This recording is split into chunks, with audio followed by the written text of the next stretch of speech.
राधे राधे। श्री महालक्ष्मी नमः। महालक्ष्मी जी की कथा प्रारंभ। हे ब्राह्मण, यह व्रत भाद्रपद महीने की शुक्ल पक्ष अष्टमी से प्रारंभ होता है। इस दिन प्रातःकाल उठकर 16 बार हाथ पांव मुंह धोकर 16 धागों से युक्त एक डोरी लेकर उसमें 16 गांठ लगाएं और चमेली के पुष्प, कपूर, धूप आदि पे सुगंधित पदार्थों से प्रत्येक गांठ की पूजा करें। ओम महालक्ष्मी नमः इस मंत्र से 16 बार अभिमंत्रित कर श्री महालक्ष्मी से प्रार्थना करें। हे महालक्ष्मी, आप हमें धन, धान्य, पृथ्वी, धर्म, कीर्ति, आयु, यश और शोभा, हाथी, घोड़े, पुत्र आदि दीजिए। हे विप्र, इस प्रकार ध्यान करते हुए सूत्र को पुरुष अपने दाहिने हाथ में और स्त्री अपने बाएं हाथ में धारण कर 16 धूप के पौधे और अक्षत लेकर कथा सुने। इस प्रकार भादव सुदी से लेकर अश्विन अष्टमी तक नित्य पद कथा सुननी चाहिए। तत्पश्चात अष्टमी के दिन रात्रि के समय जितेंद्रिय व्रतकर्ता को स्नान कर श्वेत वस्त्र धारण करके पूजा गृह में जाना चाहिए। पूर्व की ओर मुख करके पवित्र आसन पर बैठकर सफेद मोतियों से युक्त अष्टदल का कमल बनाएं और उस पर कमल आसन मंद मंद मुस्कान करती हुई शरद के तुल्य कांतिवान चतुर्भुजी, दोनों हाथों में कमल लिए श्वेत वस्त्र धारणी, वस्त्र आभूषणों से विभूषित, उभय वर देने वाली, दोनों ओर हाथियों की सूर से जल में सींचे जाने वाली श्री महालक्ष्मी का ध्यान करके कपूर, अगरबत्ती, चंदन से भगवती का चित्र बनाकर आह्वान करें। हे महालक्ष्मी, भगवान विष्णु के पास से आप यहाँ आओ, आपके लिए ही मैंने षोडशोपचार पूजन सामग्री एकत्रित की है।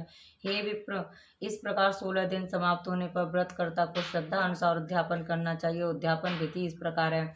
स्वर्ण के पत्र से गऊ के सींग मढ़वाकर तथा सोना एवं वस्त्र आदि किसी वेद पाठी ब्राह्मण को दान में दें। यदि इतना न हो सके तो यथाशक्ति द्रव्य दे दें अथवा 16 ब्राह्मणों को जमाकर वस्त्र आदि की दक्षिणा देवें।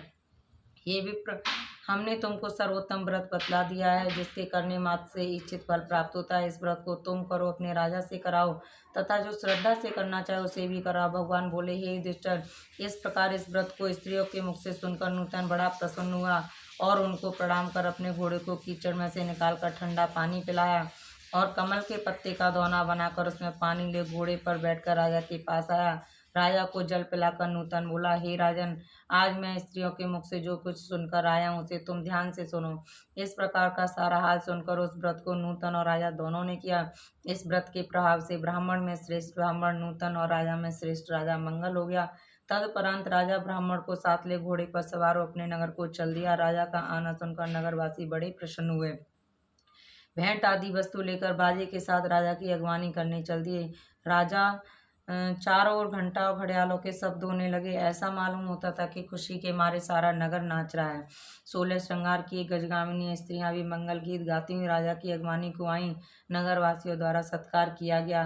राजा ब्राह्मण कुमार नूतन के साथ घोड़े पर से उतरकर अपने महल में रानी चोल देवी के पास गया। रानी चोल देवी राजा के हाथ में सूत्र बंधा देखकर क्रोधित हुई, परंतु क्रोध को छिपाकर विचार करने लगी कि राजा शिकार के बहाने किसी अन्य स्त्री से प्रेमालाप करने लगे हैं। इसी कारण उसकी बाह में उस स्त्री ने अपने सौभाग्य के लिए डोरा बांध दिया है और साथ ही मुझे देखने के लिए उसे ब्राह्मण को भेजा है। अतः क्रोधित तो उसने डोरे को राजा की बाह से तोड़कर फेंक दिया। राजा उसकी करतूत न समझ सका क्योंकि वह सेवकों तथा मंत्रियों को जंगल का सारा हाल बता रहा था। उसी समय राजा की दूसरी रानी चोल देवी की एक दासी राजा को देखने वहां आई। उसने भूमि पर पड़े उस डोरे को उठा लिया और उस ब्राह्मण ने डोरे के बारे में सारा विवरण पूछा। दासी ने सारा विधान जानकर अपनी स्वामिनी चिल देवी से जाकर कहा और वह राजा का सूत्र भी दे दिया। रानी ने उसी समय नूतन को बुलावा भेजा और उसके बतलाए गए व्रत को करने लगी। भगवान बोले, हे पांडुनंदन युधिष्ठिर, 1 वर्ष बीतने पर लक्ष्मी पूजा के दिन रानी चिल देवी के महल में अपार बाजे बजने लगे। यह देख राजा को लक्ष्मी पूजन की याद आई। राजा अपनी बाह में बंधे सूत्र को न देख नूतन ने रानी चोल देवी द्वारा उसे तोड़कर फेंके जाने का सारा हाल बता दिया। यह सुन राजा क्रोधित हो रानी चोल देवी से बोला, हे दुर्बुद्धे, अब मैं तेरे महल में लक्ष्मी पूजन न करके रानी चिल देवी के महल में लक्ष्मी पूजन करूंगा। यह कह राजा चिल देवी के महल को चला गया। इसी बीच लक्ष्मी जी बुढ़िया का रूप बना परीक्षा लेने के लिए चोल देवी के घर गई। रानी चोल देवी उनका निरादर करते हुए बोली, अरे दुष्ट, तू कौन है? मेरे घर कैसे आई है? चल भाग यहाँ से। इस प्रकार लक्ष्मी जी रानी चोल देवी से अपमानित होने पर उसे श्राप देती हुई बोली, मूर्ख, तूने मेरा अपमान किया है, अतः तू सुअर मुखी हो जा और आज इससे इस मंगलपुर का नाम कोलापुर हो जाए। फिर वृद्धा रूप लक्ष्मी जी वहां से चलकर परीक्षा लेने के लिए चिल देवी के महल में गईं। वहां रानी ने उनका बड़ा सम्मान किया। रानी से सम्मानित तो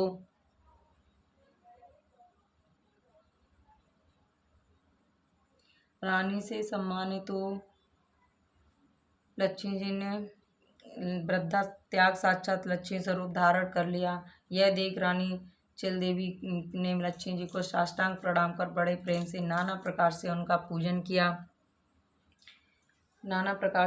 पूजन किया।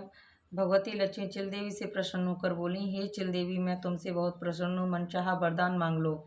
चिल देवी बोली, हे सुरेश्वरी, कमल आसन पर अम्बे, जो भी प्राणी इस व्रत को करे और जब तक सूर्य चंद्र आकाश में रहे तब तक आप उसके घर में सदैव संपूर्ण ऐश्वर्य से भरपूर रखें, आप उसके घर में सदैव विराजमान रहें। मेरे पति सहित आपकी ये कथा सारी पृथ्वी पर विख्यात हो। हे धर्मराज, रानी से भगवती लक्ष्मी तथास्तु कहकर वहीं अंतर्धान हो गई। तत्पश्चात राजा मंगल ने रानी चिल देवी के साथ बड़ी श्रद्धा से व्रत पूजन किया। द्रोणाचार्य रानी चिल देवी ईर्षावश होकर रानी चिल देवी के महल में जाने लगी। वहां बैठे पहरेदारों ने उन्हें अंदर जाने से रोक दिया, क्योंकि लक्ष्मी जी के श्राप के कारण वह सुअर के समान दिखाई पड़ती थी। रानी दिखलाई नहीं देती थी। तब वह दुखी हो जंगल में एक महर्षि अंगिरा के पास गई। वहां उसकी यह दशा देखकर मुनि अंगिरा ने अपनी ज्ञान दृष्टि द्वारा उसकी सारी बातें जान ली। तब मुनि ने लक्ष्मी जी के कुपित होने का कारण उससे कहा। स्वयं लक्ष्मी जी से उसके अपराध की क्षमा याचना कर लक्ष्मी जी का व्रत पूजन करवाया। व्रत के प्रभाव से वह रानी अपने पुण्य लावण्य में स्वरूप को प्राप्त कर कीर्ति पाने लगी। तदंतर उसी वन में राजा शिकार खेलने को गया। वहां मुनि अंगिरा की कुटी में रूप लावण्य से युक्त एक अनुपम देवी को देखकर राजा मंगल बोला, हे महर्षि, यह अपनी सुंदरता से इस वन को प्रकाशवान करने वाली स्त्री कौन है? इसका कारण मुझसे कहो।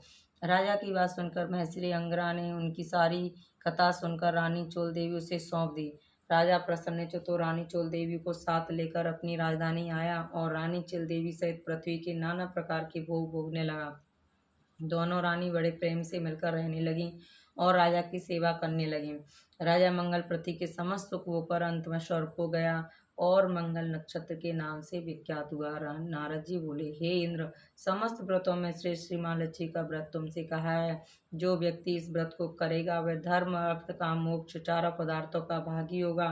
अतः तुम भी व्रत को करो, जिससे धन, धान्य, भूमि, कीर्ति, आयु, यश, घोड़ा, पुत्र, पौत्र आदि प्राप्त हो और तुम्हारी कीर्ति फैलती रहे। इंद्र नारद जी को प्रणाम कर अपने लोक को गए और व्रत किया। भगवान श्री कृष्ण बोले, हे युधिष्ठिर, नारद जी से देवराज इंद्र द्वारा पूछे गए श्रेष्ठ व्रत को मैंने तुम्हें बता दिया है, जो सांसारिक और पारलौकिक सुखों को देने वाला है। ओम महालक्ष्मी नमो नमः। श्री महालक्ष्मी चालीसा प्रारंभ। मातु लक्ष्मी कर कृपा करो, हृदय में वास, मनोकामना सिद्ध कर पुरवो मेरी आस। यही मोर अरदास, हाथ जोड़ विनती करूं, सब विधि करो सुबास। जय जननी जगदम्बिका, सिंधु सुता में सुमिरो तोई, ज्ञान बुद्धि तुम दो हो मोहि, तुम समान नहीं को उपकारी, सब विधि पुरवो आस हमारी। जय जय जगत जननी जगदम्बा, सबकी तुम ही हो अवलम्बा। तुम हो सब घट घट की वासी, विनती यही हमारी काशी। जग जननी जय सिंधु कुमारी, दीनन की तुम हो हितकारी। बिनो नित्य तुम्हें महारानी, करो कृपा जग जननी भवानी। के विधि स्तुति करो तिहारी, सुध लीजय अपराध विसारी। कृपा सृष्टि चित वो मोरी, जग जननी विनती सुन मोरी। ज्ञान बुद्धि तुम सबकी दाता, संकट हरो हमारे माता। क्षीर सिंधु जब विष्णु मतायो, 14 रत्न सिंधु में पायो। 14 रत्न में तुम सुखराशि, सेवा कियो प्रभु बंदासी। जो जो जन्म प्रभु जान लीना, रूप बदलता है सेवा कीना। स्वयं विष्णु जब नर्तन धारा, लीन्यो अवधपुरी अवतारा। तब तुम प्रगट जनकपुर माही, सेवा कियो हृदय पुलकाई। अपनायो तो अंतर्यामी, विश्व विदित वन के स्वामी। तुम सम प्रबल शक्ति नहीं आनी, कहलो महिमा कहो बखानी। मन क्रम वचन करें शिवकाई, मन इच्छित वांछित फल पाई। तई चल कपट और चतुराई, पूजे विविध भांति मन लाई। और हाल में कहूँ बुझाई, जो ये पाठ करे मन लाई। ताको कोई कष्ट न होई, मन इच्छित पावे फल सोई। त्राहि त्राहि जय दुख निवारणी, पाप ताप भव बंधन हारणी। जो ये पढ़ाए और पढ़ावे, ध्यान लगा कर सुने सुनावे। ताको कोई न रोग सतावे, पुत्र आदि धन संपत्ति पावे। पुत्रहीन और संपत्तिहीना, अंधी वृद्ध कोढ़ी यति दीना। विप्र बुलाए के पाठ करावे, शंका दिल में कभी न लावे। पाठ करावे दिन चालीसा, तापे कृपा करें गौरीसा। सुख संपत्ति बहुत सी पावे, कमी नहीं काऊ की आवे। 12 मास करें जो पूजा, ते सम धन्य और नहीं दूजा। प्रतिदिन पाठ करें मन माही, उन सबको जग में कहूँ नाही, बहु विधि क्या में करो बढ़ाई, ले परीक्षा ध्यान लगाई, कर विश्वास करें व्रत नेमा, हुई सिद्धि उपजय और प्रेमा। जय जय जय लक्ष्मी भवानी, सब में व्यापत हो गुणकानी, तुमरो तेज प्रबल जग माही, तुम समको दयाल को नाही। मोहि अनाथ के सुदेव लीजो, संकट काटे भक्त मोहि दीजो, भूल चूक कर क्षमा हमारी, दर्शन दीजिए दशा निहारी, कई प्रकार में करूं बढ़ाई, ज्ञान बुद्धि मोहि नहीं अधिकाई, बिन दर्शन व्याकुल अधिकारी, तुम्हें अछत दुख सहते भारी। नहीं मोहि ज्ञान बुद्धि है मन में, सब जान तुम अपने मन में, रूप चतुर्भुज करके धारण करो, मोर अब कष्ट निवारण, त्राहि त्राहि दुख हारणी, हरो बेग सब त्रास, जयति जयति माँ लक्ष्मी, करो दुश्मन का नाश, कमल धर ध्यान नित विनय करत कर जोर, मात लक्ष्मी दास पर करो दया की कोर। जय महालक्ष्मी। अक्षत और दूब